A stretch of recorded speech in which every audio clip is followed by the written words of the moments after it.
మన డేటా సేఫ్‌గా ఉందా? ప్రైవసీ. యెస్. మన డేటా సేఫ్‌గా లేదు.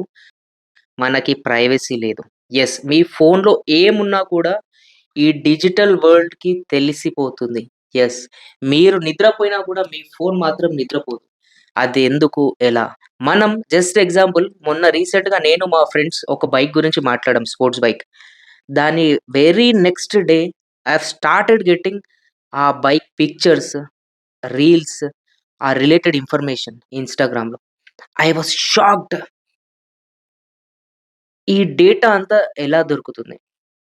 అసలు వీళ్ళకి ఎలా వస్తుంది? అంటే అదొక్కటే గాదు. మీరింట్లో ఏం మాట్లాడుకున్నా గూడా ఎగ్జాంపుల్ మీరేదైనా ట్రిప్ గురించి మాట్లాడండి, గోవా గురించి మాట్లాడండి, ఏదైనా ప్లేస్ గురించి మాట్లాడండి, ఇంకేదైనా మాట్లాడండి.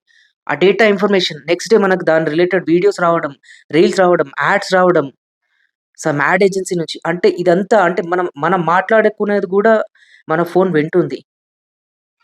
అంటే ఆఫ్‌కోర్స్ మనకు ప్రైవసీ లేదు. ఈ డిజిటల్ వరల్డ్‌లో మనకి ప్రైవసీ లేదు.